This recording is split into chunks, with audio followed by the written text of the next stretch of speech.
Welcome to the Piston Fanatic. I'm your host, Dave Dalton, and I'm excited to share my passion and perspective of our Detroit Pistons as we go on this fantastic voyage together. I've been a diehard Piston fan since the days of Dave Bing and Bob Lanier. I've also been the varsity basketball coach of a very successful program in northern Michigan.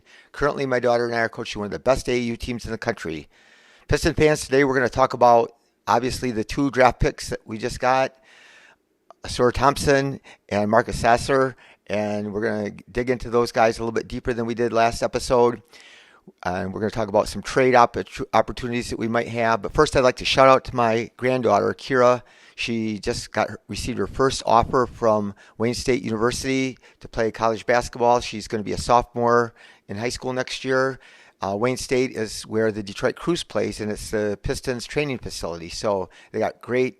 It's a great facility, and it would be a great place for her. And she's still young yet, but we'll see what happens. But I'm real proud of her. So we're digging right away to the big trades that we made. And with Troy, it all starts. He says it all starts with defense. I've been saying this since I arrived, and I'll say it until my last days here.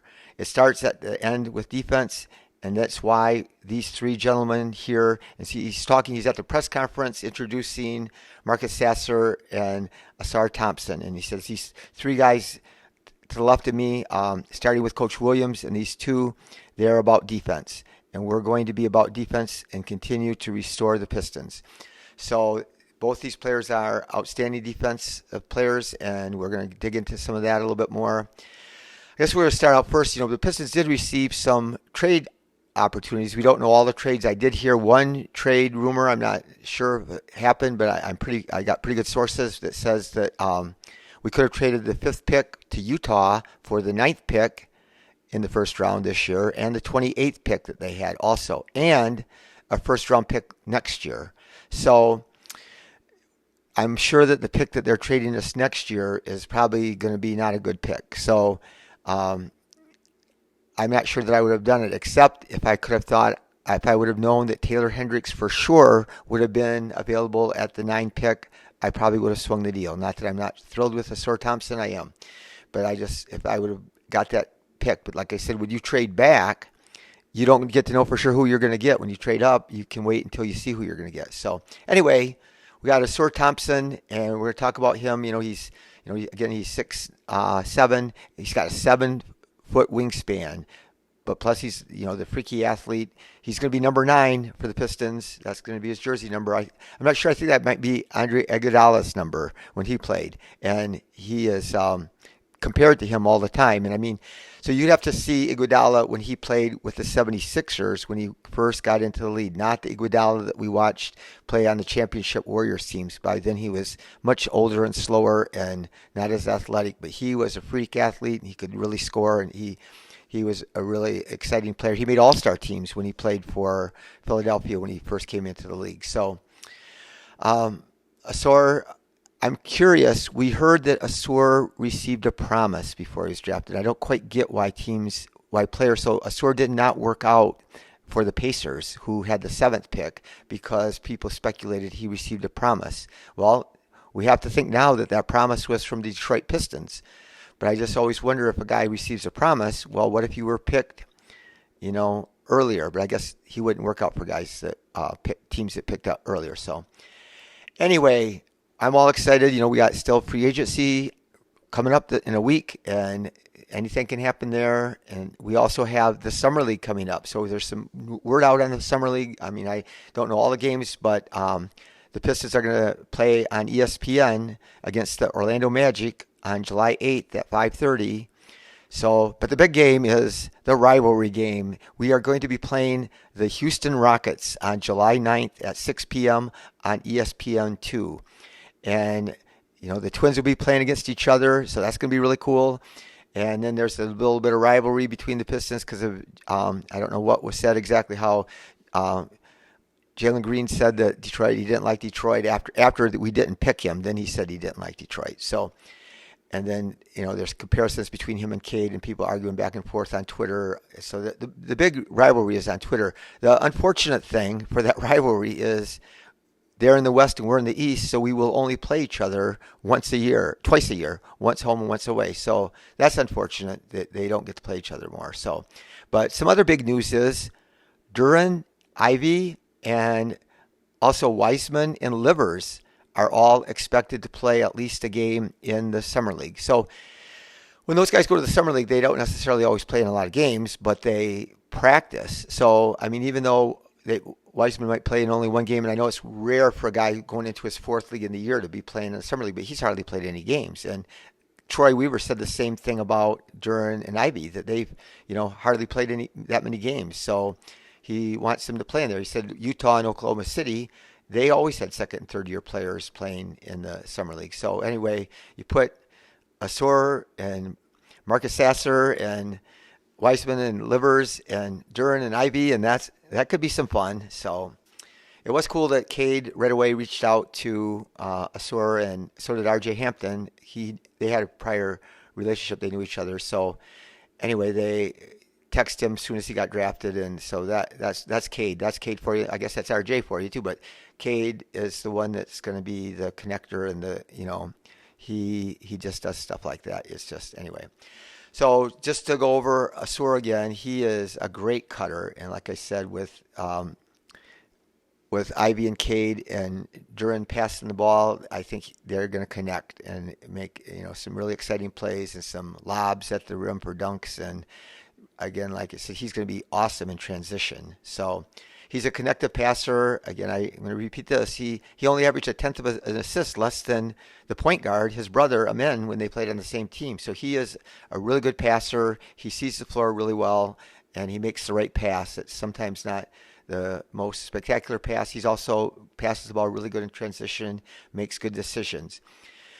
But I think a thing that really did swing Ausar to the Pistons is that he is unbelievably mature, and he's very polished. You see that. You get to hear the interviews. Just, Cade's really good on interviews too. He's engaging and he connects with people, just like Cade.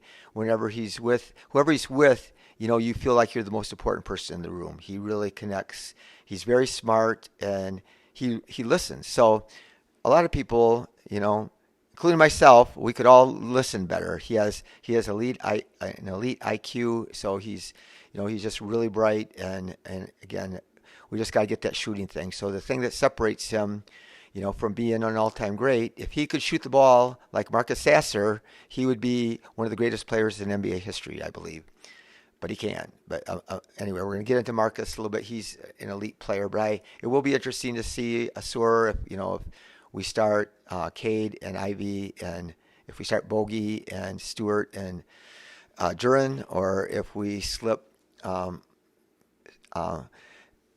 in the starting lineup. So it could get mixed around. We could do it. It could vary. Obviously, it's going to depend on how he adjusts. He's played at a not a very high level of basketball, an overtime elite, and so there will be a big adjustment. But again, I think that, like I said, Troy, this draft is all about defense, and he is going to be spectacular on defense. Maybe not right away. Most rookies aren't great on defense, so just beware of that. But I think he's the kind of guy that you would want to put on Jason Tatum, or Devin Booker, eventually maybe not at first, but you need those guys that can guard LeBron James. He's not afraid.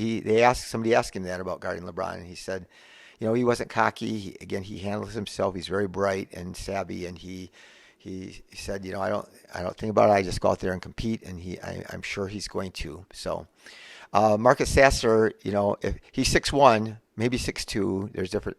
I've seen it listed both ways, but people think he's going to be in the rotation right from the beginning. So even though he is 6'1" or 6'2", he has a 6'7" wingspan, and that really matters in the NBA. And he is long and he's athletic, but he is just a monster on defense. He fights and he's smart on defense. With that, he's compared to Pat Beverly, only he can shoot. Pat Beverly really couldn't shoot. So I don't think that he's, I think Beverly's a little bit obnoxious sometimes. I think that Sasser annoys people because he's right in their grill. He gets right up into them, and he fights over picks, and he skinnies up, and he's just real smart. He was college Defensive Player of the Year. There are two different awards that college gives out, like the Heisman Trophy in football and stuff, but there's two different awards for the best defensive player in the country, and he was a finalist. I don't think he got either one, but he was a finalist for both. Um, he's an elite floor spacer, and we desperately need some shooters, and so he can come in the game, and he shot 46% on catch and shoot threes, and 122. He shot 122 of them, and he shot that a high volume and a high percentage. And on threes that he's guarded, he shot 40%, and he had 40 attempts on guarded threes. In open catch and shoot threes, 51% on open ones. Again, I've talked about this on podcasts before. A lot of guys in the NBA can shoot good when they're wide open, and we that's going to be real important for Ausar, that he can catch and make the open three. And I'm confident that he's going to be able to do that. But anyway, he was 38% overall, and like I said, if he was 6'5" or taller, he would have been in the top 7 in the draft with his great shooting and his great defense. But he's a great team defender.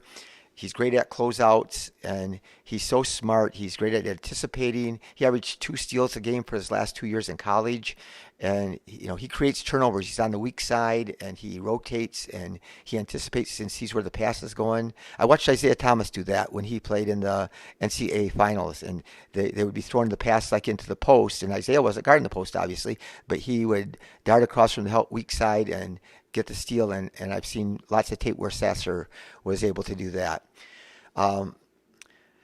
But if you're a player or a coach, you want to watch Sasser play this year, or you can go back and watch tape of him, if you want to see. He reads the player that he's guarded. He reads their eyes when he's closing out. He sees where they're looking, and then he anticipates and determines what he's going to do, in the blink of an eye.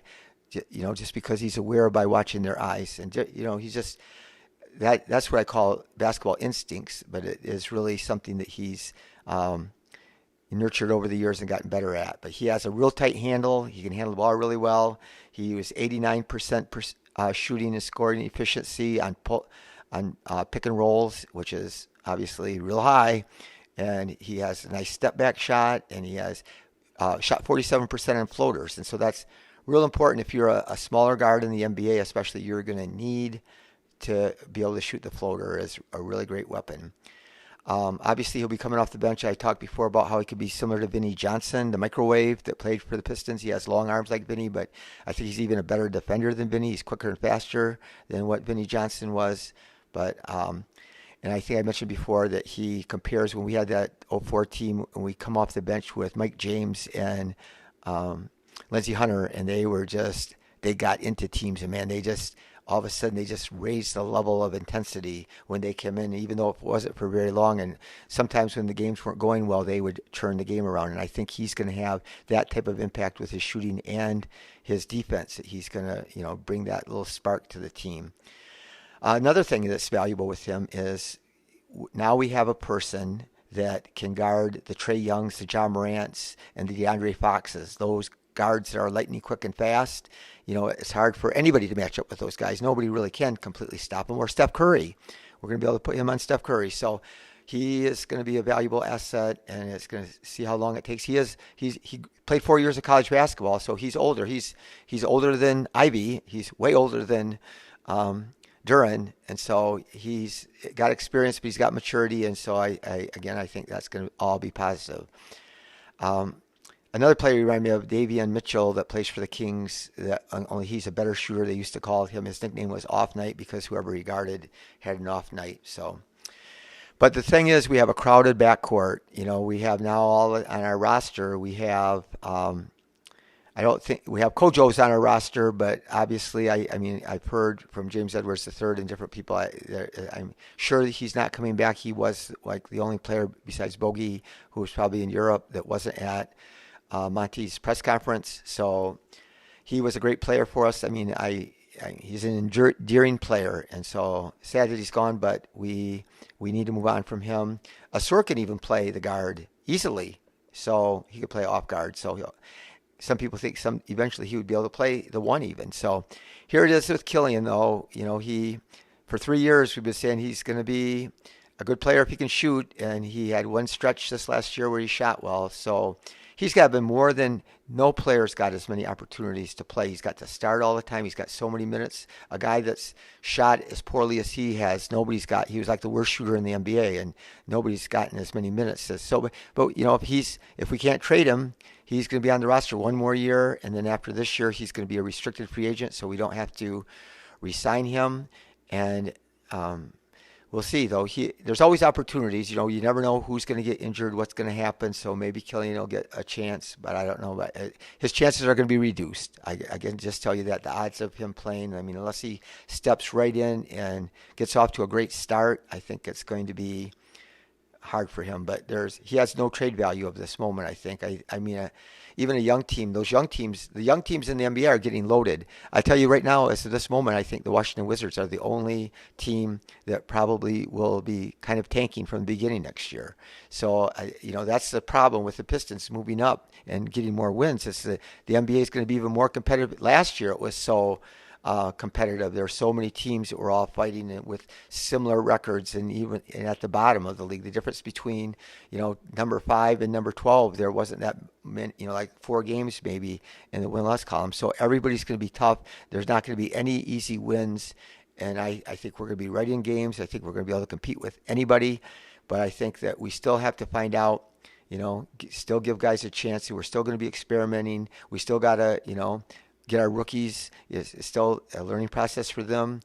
It'll be second year for Ivy and Duran, and again, Cade has really only played one season, you know, based on the number of games he's played. So, big fascination for me is what happens with Bogey. I thought he would probably be traded at the deadline, and he is never going to be more valuable than he is today. He's just not. He's going to get older every day, and we all do. And I said that before, I think, but he has value. I can't for the life of me. Either Troy is holding out for such a good offer that he wants to keep him so bad, which is a possibility. I know Troy made him the promise that we're going to be competitive when he signed him, and I think he really does love him, which I always say I do too. But he's not going to be playing when we are going to be good. Which, you know, he's got 2 more years left, and by then he's going to be 36, and then I'm sure he'll decline. Right now, I mean, he was amazing last year, but I don't understand why teams don't, you know, offer a lot for him. He only makes $20 million this year, and then he's got that buyout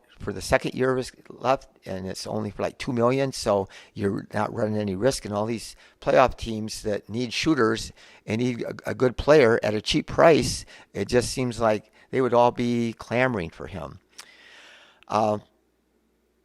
Cam Johnson is still the dream. You know, he's a restricted free agent, so the Nets can match any offer. Like I said last time, I think that our best bet would be probably end up making him a big offer, and then the Nets doing a sign and trade with us. So I don't know what they would want or what we would have that, you know, would be included. They have a lot of wings. They have more than enough wings. They need to trade some of their wings. So Cam Whitmore, he was a steal. I think he was a steal of the draft. You know, I loved him.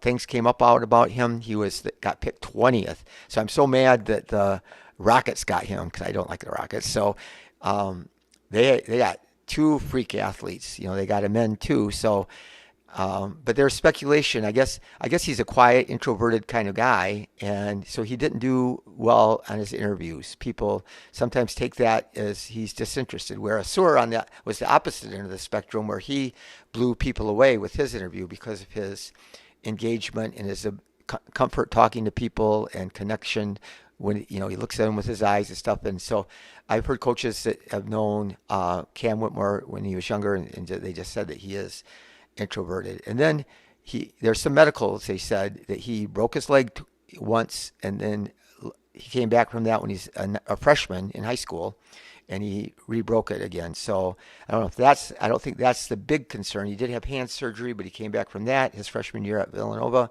but they did a scan like on his knee, and I think there was some problems with cartilage that, you know, I haven't heard details about it, but they said he was even unaware that he had any cartilage damage. But when the doctors tested him, that showed up, and so those rumors spread, and he just kept dropping, and then he didn't do great in his workouts. So, and that, you know, that shouldn't be that big of a thing. What a guy who's done his whole life should matter more than what he does in one workout. Or if a guy, it's real possible. I've seen it with teachers. I've been on interview committees with teachers, and some people can blow you away because they're comfortable and then not be that good of a teacher. And then some people can be kind of introverted and not do, look you in the eye real good, and they can still end up being great teachers. So, there's that Michael Porter Jr. He had serious back problems coming out of college, and he was going to be the number one pick until he had multiple times he injured his back, and he got picked late in the 14th or something by Denver. They just took a chance on him, and he was maybe their third best player. He still has physical problems, but he's valuable. And then I'll always remember Lambier, or I don't know if it's Lambier or Tripucka, but somebody said, you were loaded. At Notre Dame, they had Lambier and Tripucka and Orlando Woolridge and John Paxson. They were loaded. Those are all NBA players. They had at least, and they said, how come you guys didn't go further to the tournament? And I don't know if it was Lambier or Tripucka. They said, ask Digger. And Digger Phelps was their coach then. And then this year, I want to say, University of Michigan had two of the top 15 players picked in the NBA draft. They had Juwan Sun and Jet Howard, and they didn't make the tournament. So they had a great team, but they had a lot of injuries, and it takes more than two players. But they had Kobe Buffkin, who went 15th, and I love him. I think he's got a chance. I wouldn't be shocked in 5 years that he was an all-star or near all-star range. So anyway, thank you for listening. I appreciate every one of you. I appreciate all your comments. If you're listening on Spotify, leave 5-star review. If you're listening on YouTube, subscribe. Please just check the subscribe thing on the screen and then leave a thumbs up. But thank you for listening, and do something nice for somebody today, and go Pistons.